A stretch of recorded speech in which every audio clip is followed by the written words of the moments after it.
PM of course risau berkenaan dengan respon politik. Dia kata memang kerajaan tak campur tangan keputusan kes enactment kanun jenayah syariah Kelantan ni. Betul lah, sebab petition ni telah pun dibuat sewaktu kerajaan lepas.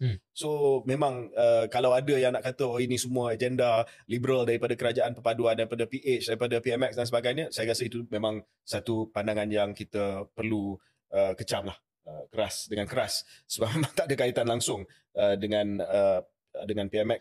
Cuma masalah dia bila berlaku kes ini, dan kalau kita tengok kepada kenyataan-kenyataan daripada terutamanya lah daripada pihak PM, ini saya rasa saya perlu tegur lah.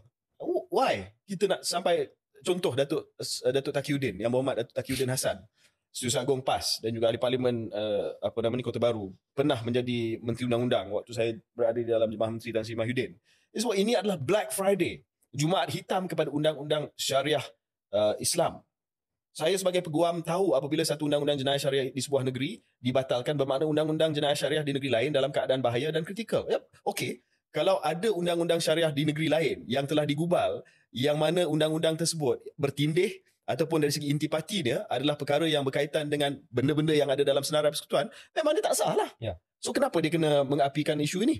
Dan dia cakap, ini keputusan ni terbabit bukan perkara kecil kerana ialah adalah untuk mempertahankan undang-undang syariah secara langsung dan mempertahankan institusi Raja-Raja Melayu. So dia pergi terus kepada 3R lah.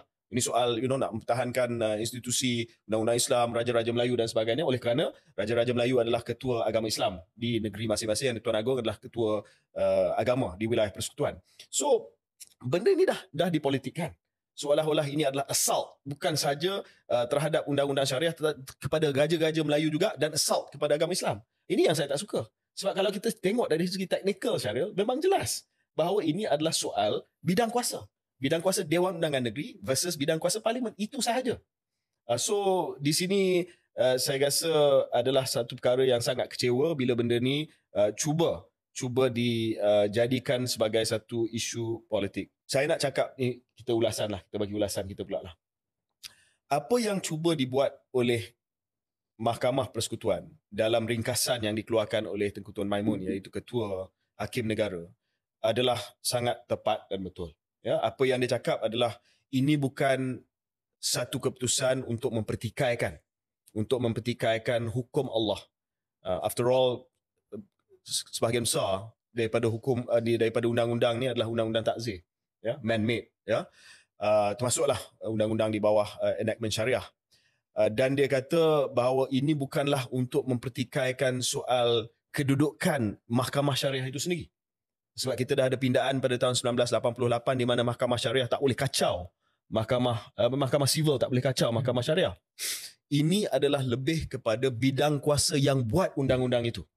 Bidang kuasa yang buat undang-undang itu.